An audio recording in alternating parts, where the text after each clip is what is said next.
Restez en bonne santé, c'est naturel. La chronique du bien-être de Fréquence Terre, Marie Fin.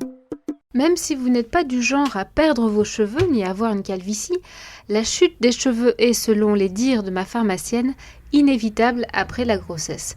Comme si les kilos, la fatigue et les humeurs variables n'y suffisaient pas. Cette chute survient entre 2 et 4 mois après l'accouchement selon les femmes. Elle peut durer autant de temps, être modeste comme impressionnante et inquiétante, d'où l'intérêt de la prévenir. Cette chute est provoquée par la chute tout aussi brutale des hormones après l'accouchement.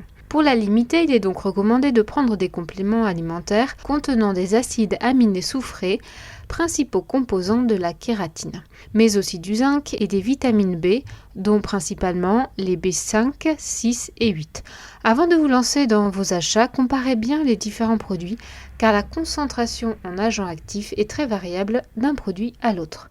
L'ortie est une plante particulièrement réputée pour stopper la chute des cheveux et favoriser leur repousse, car elle contient justement du zinc et de la silice, éléments favorisant le renouvellement cellulaire de la peau, des ongles et des cheveux. On la trouve sous forme de gélules à avaler ou de poudre à diluer, à boire ou à appliquer sur le cuir chevelu. Pour cela, il suffit de se procurer de la poudre d'ortie, de l'appliquer directement sur le crâne avec de l'eau. De nombreuses recettes de lotions sont disponibles sur internet. Veiller à une bonne alimentation va aussi vous aider à combattre la chute. La levure de bière est votre allié, à saupoudrer directement dans vos plats ou en gélules si le goût vous déplaît. C'est sa haute teneur en vitamines du groupe B qui est une aide. Les graines de courge sont réputées pour leur teneur en zinc, également à saupoudrer dans vos plats et salades.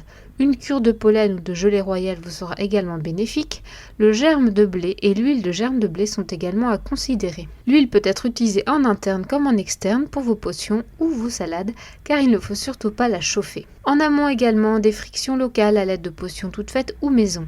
Daniel Festi, dans sa Bible des huiles essentielles, propose de se frictionner le cuir chevelu avec 5 gouttes d'huile essentielle de cèdre de l'Atlas, ou de se laver les cheveux avec un shampoing dans lequel on aura rajouté pour 200 ml 10 gouttes de chacune de ces huiles, arbre à thé, palmarosa, niaouli, citron, cèdre et romarin à cinéole.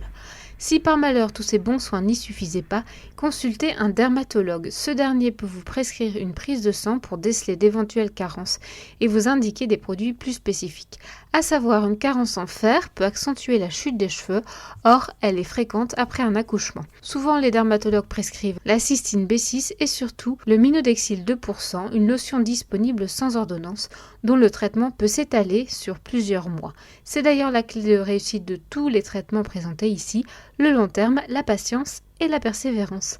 C'était Marie Fin, chronique Nature et Bien-être pour la rédaction. Retrouvez et podcastez cette chronique sur notre site fréquenceterre.com.